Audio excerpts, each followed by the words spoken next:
Gold, trusted gold buyers. మీరు తాకట్టు పెట్టిన బంగారాన్ని విడిపించి ఈ రోజు ఉన్న మార్కెట్ ధరకు కొనబడను. జైన్ సినిమాలో మొత్తం ఎన్ని పాటలు ఉన్నాయి సార్? లెక్క పెట్టలేదు.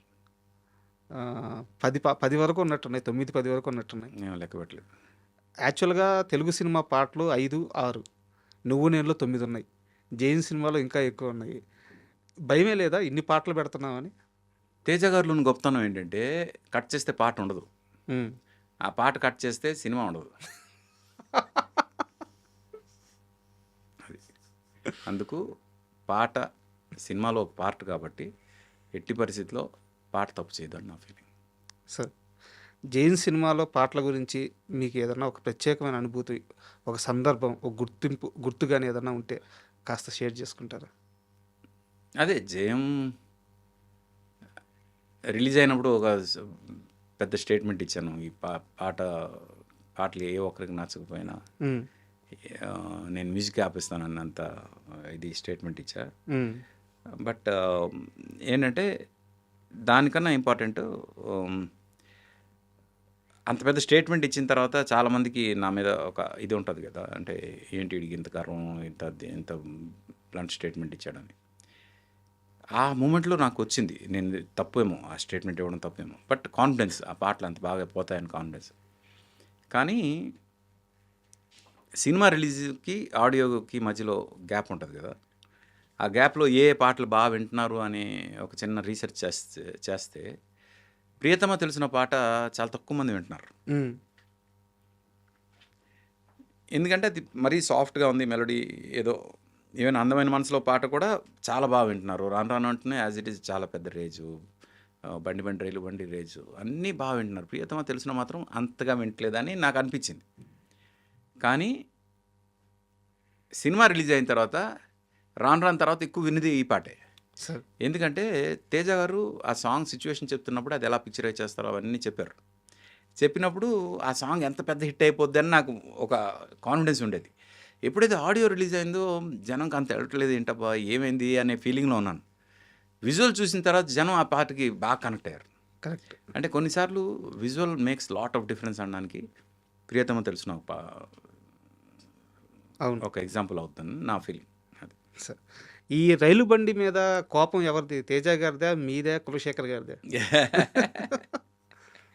మామూలుగా అప్పుడు మీరు గమనిస్తే అప్పుడు సిచ్యువేషన్ అలాగే ఉండేది. జోకులు కాదు కానీ నిజంగా ఉండేది. అమ్మయ్య ఈరోజు ట్రైన్ టైంకి వచ్చింది అంటే ఇది నిన్నటిదండి అన్న సందర్భాలు ఉన్నాయి. సార్, తర్వాత మినిస్ట్రీలో కొన్ని చేంజెస్ వచ్చి ఈరోజు it's really doing good railways. కానీ ఒకప్పుడు రైల్వేస్ వాజ్ వెరీ లెథార్జిక్. అంత లెథార్జిక్గా ఉన్న రైల్వే డిపార్ట్మెంట్ గురించి సరదాగా చెప్దాం అనే ఉద్దేశంతో చేసిన పాట అది. మీతో ఇంటర్వ్యూ స్టార్ట్ అయినప్పటి నుంచి యాక్చువల్గా ఒక ఫ్లోలో రావాలని మాట్లాడుతున్నాను, కానీ మనసంతా నవ్వే గురించి అడుగు వెళ్ళిపోతూ ఉంది. మొన్న డైరెక్టర్ గారు వచ్చారు, వీణాచార్య గారు వచ్చారు. అసలు ఆయన ఎంత ఆనందంగా చెప్తున్నారంటే, మనసంతా నువ్వే పాటలు అంటే చాలు మీ గురించి ఎంత గొప్పగా చెప్తున్నారంటే, ఆర్పి చెప్పంగానే ఇచ్చేస్తాడు. అంత గొప్పగా మాట్లాడుతున్నారు మీ గురించి ఆయన. స్టిల్ ఇప్పుడు 20 ఏళ్ళు అవుతుంది, 20 ఏళ్ళ తర్వాత కూడా 20 ఏళ్ళ పైన అయిపోయింది, అంత గొప్పగా చెప్తున్నారు. మనసంతా నువ్వే మొత్తం చాలా ప్రత్యేకం అనుకుంటాను మీ కెరీర్లో. అంటే తేజ గారికి మాత్రమే ఆర్పి హిట్లు ఇస్తాడు అనుకునే ఇది బ్రేక్ చేసింది. జనంలో ఉన్న ఒక అపోహ ఏదైతుందో అది బ్రేక్ చేసింది మనసంతా. సార్, ఆ తర్వాత సంతోషం, నువ్వు లేక నేను లేను, నీ స్నేహం, ఈ సినిమాలన్నీ నో డౌట్ మ్యూజికల్గా హిట్ అయినా అది బ్రేక్ చేసింది మనసంతా నువ్వే. అందుకు మనసంతా నువ్వే నాకు చాలా ఇంపార్టెంట్. ఎందుకంటే నో డౌట్ తేజ గారిది నాది కాంబినేషన్ అంటే చాలామందికి చాలా పిచ్చి, అది వేరే విషయం. బట్ ఆర్పి ఇండివిజువల్గా ఏమైనా చేయగలడా అసలు తేజ లేకుండా అనడానికి ప్రూవ్ చేసిన సినిమా మనసంతా నువ్వే. అందుకు అది అంటే నాకు చాలా ఇష్టం. సార్, మనసంతా నువ్వే టైటిల్ పడేటప్పుడు ఒక 2 లైన్లతో చిన్న ట్యూన్ లాగా వస్తుంది, ఒక్కసారి అది హమ్ చేస్తారా? ఇది కథ మొత్తం చెప్పిన తర్వాత ఇది సినిమాని డీకోడ్ చేస్తూ వచ్చే మ్యూజిక్ అని చెప్పి ఈ ట్యూన్ చెప్పాను నేను. సార్, దానికి 2 లైన్లో సీతారామ శాస్త్రి గారు అద్భుతంగా రాశారు. వాసు గారు, మీరు ఈ ఇంటర్వ్యూ చూస్తారని నాకు తెలుసు, మీరు ఎంత పేమెంట్ ఇస్తున్నారు అది నాకు అఫీషియల్గా ఇంకొక అది మీరు ఇంకొక ప్రోగ్రాంలో ఇది చేయండి. అంటే ఆడియన్స్కి వాసు గారు ఎవరంటే వాసుదేవ్ రెడ్డి గారు ఈ ఐటమ్స్కి ఓనర్ అన్నమాట. నీ స్నేహం ఇక రాను అని కరిగే కలగా అయినా ఈ దూరం నూరాకు అని నన్ను వెలివేస్తూ ఉన్నా మనసంతా నువ్వే నా మనసంతా నువ్వే మనసంతా నువ్వే నా మనసంతా నువ్వే. సినిమా అయిపోయిన ఆ క్లైమాక్స్లో సార్ ఈ పాట వస్తుంది. మొన్న రిలీజ్ అయింది. సినిమా రిలీజ్ అయిన తర్వాత సినిమా అంతా అయిపోయింది. సునీల్ అమ్మాయి దగ్గరికి వెళ్ళి కళ్ళు తెరిచాడు, నిజంగానే కళ్ళు తెరిచాడు, నేను వెళ్ళి డాక్టర్ని పిలుచుకొస్తా అన్నప్పుడు అమ్మాయి హీరోయిన్ పరిగెత్తుకుంటూ వెళ్ళినప్పుడు ఆ చేయిస్తే అప్పుడు ఆ పాట పడద్ది. ప్రతి ఒక్కరూ ఉదయకిరణ్ అలా మళ్ళీ ఆ పాట వింటుంటే ఉదయకిరణ్ మళ్ళీ అలా లేచి బతికొస్తే బాగుండు. ఆ పాటలో ఉండే ఆ గాఢత ప్రతి ఒక్కరికి ఆ ఫీల్, ఆ సినిమాని బతికిచ్చింది ఆ క్లైమాక్సే. మళ్ళీ ఉదయకిరణ్ బతికొస్తే బాగుండు అని చెప్పి పోయి థియేటర్లో అనుకోని వాళ్ళు లేరు. ఇప్పుడు మీరు పాడిన ఆ 2 లైన్లు.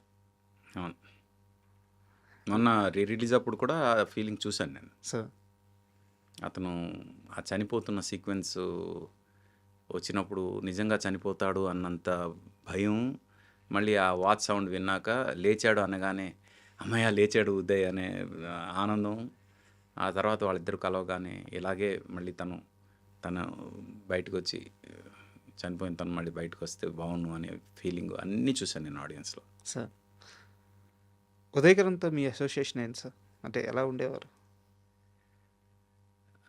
ఎలా అంటే తను ఫస్ట్ ఆడిషన్ చేసిన ముగ్గురులో నేను ఒకడిని. అంటే తేజ గారిని కలిసి ఈ అబ్బాయిని చేయండి బాగున్నాడు అని తేజ గారు మా దగ్గర పంపిస్తే నేను, రమణ గారు, తర్వాత రామానంద్ అని తను కాస్టింగ్ ఇన్ఛార్జ్ మా అందరికి, ముగ్గురం కలిసి, రమణ అంటే పేరు లేని సినిమా రమణ గారు, మేము ముగ్గురం కలిసి తనకు ఆడిషన్ చేసాం అన్నమాట. అప్పటి నుంచి పరిచయం. అందుకు తను ఫ్రాంక్గా ఎప్పుడు కూడా నా పాటలు ఎలా వస్తున్నాయి, మ్యూజిక్ ఏం జరుగుతుంది, ఎప్పుడు నేను చేసిన ఇన్ని సినిమాలు ఎప్పుడు కూడా అడగలేదు, ఎప్పుడు కూడా ఇన్వాల్వ్ అవ్వలేదు తను. సార్ అది ఆ చనిపోయినప్పుడు కోపం వచ్చిందా, బాధ వేసిందా, ఏమనిపించింది? కోపం అయితే వచ్చింది, డెఫినెట్ కోపం వచ్చింది. అంటే తన గ్రాఫ్ బాగా పడిపోయింది అనే టైంలో తను తట్టుకోలేక ఇన్సిడెంట్ ఏదైతే జరిగిందో తను ఇప్పుడు బతికుంటే ఓటీటీలో చాలా పెద్ద స్టార్ అయిపోయేవాడు సార్. నా ఫీలింగ్ అయితే. కరెక్ట్. ఇంకోటి తనంటే ఇష్టపడే వాళ్ళు కూడా చాలామంది ఉన్నారు, ఎక్కువ మంది ఉన్నారు సార్. అందుకు ఫెయిల్యూర్స్ వస్తాయి లైఫ్లో, కానీ ఒక బంతి కింద పడినప్పుడు ఎంత గట్టిగా పడుతుందో అంతే గట్టిగా పైకి కూడా లేస్తుంది. ఆ లేచేంత వరకు మనం అవకాశం ఇవ్వాలి, టైం ఇవ్వాలి. ఆ టైం ఇవ్వకపోతే ఆ కింద పడింది కిందే ఉండిపోద్ది.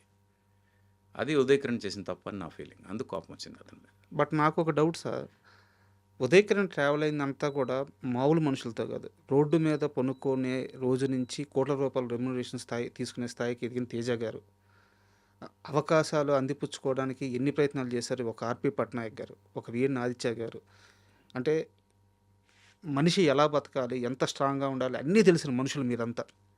మీలాంటి వాళ్ళతో కలిసి తిరిగాడు, కలిసి ఎదిగాడు, కలిసి స్టార్ అయ్యాడు. ఏం నేర్చుకోలేదా? అంటే ఇలా ఉండాలి అని చెప్పే ఇది ఎక్కువ చనువు తేజ గారే తీసుకున్నారేమో, కానీ వినాలని రూల్ ఏముంది సార్? వినాలని రూల్ ఏం లేదు కదా. తన లైఫ్ తంది. అందుకు దాని గురించి నేను ఎక్కువగా మాట్లాడలేను, ఎందుకంటే తను ఏం స్ట్రగుల్ అయ్యాడు, ఎందుకు అంత స్థితికి వచ్చాడు అనేది తనకు మాత్రమే తెలుసు. అందుకు తన మనసులో దూరి మనం చెప్పాలంటే తను బతికి రావాలి. సార్ మీతో ఇంటర్వ్యూ అనగానే సిరివెన్నెల గారి ప్రస్తావన లేకుండా ఆ ఇంటర్వ్యూ ఖచ్చితంగా పూర్తవదు. నేను పాడలేను కానీ లిరిక్స్ చెప్తాను సార్. నీ స్నేహం సినిమాలో ఆ, సిరులో అన్ని నీ వెంట పెట్టుకొని ఏ హరుని ఇంట అడుగు పెట్టునో ఈ కుందనాల బొమ్మ అని చెప్పేసి ఒక అంటే ఇవి ఆల్రెడీ మహాలక్ష్మి ఇవి చేయి పట్టుకునే జాతకం ఏ వరుడికి రాసి పెట్టుందో ఆ, ఆ 2-3 లైన్లు ఉంటాయి సార్. నాకు పాడడం రావట్లేదు కానీ అదే సిరుల రాణి నీ చేయి పట్టి వరుణి జాతకం, అది ఒక్కసారి పాడతారు. అది సాహిత్యం పట్టు.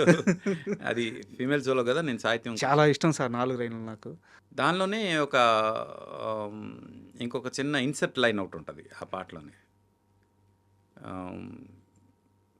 అది సినిమా షూటింగ్ అయిన తర్వాత ఆ ఇన్సెట్ లైన్ పెట్టాం మేము. సార్ ఇది రీ రికార్డింగ్ చేస్తున్నప్పుడు ఒక సైలెన్స్ బిట్ ఒకటి ఉంటుంది. ఆ బిట్లో కూడా లిరిక్ రావాలని నేను ట్యూన్ చేశాను మళ్ళీ. దానికి మళ్ళీ సాహిత్యం రాశారు శాస్త్రి గారు. కదిలే వెన్నెల శిల్పమా, గుర్తుందా అది? Yes sir. తననా అనుమతి నెరుగక ఎదసడిలో అపురూపమైన భావమా, అది ఆ కొబ్బరి చెప్పు దగ్గర అవునవును. ఆ బిట్ నేను అప్పటికప్పుడు రీ రికార్డింగ్లో ఇది ఉండాలి అని ఇది చేస్తే అప్పుడు ఎంఎస్ రాజు గారు శాస్త్రి గారిని పిలిపించి కూర్చోబెట్టి రాయించి అది మళ్ళీ రికార్డ్ చేసాం.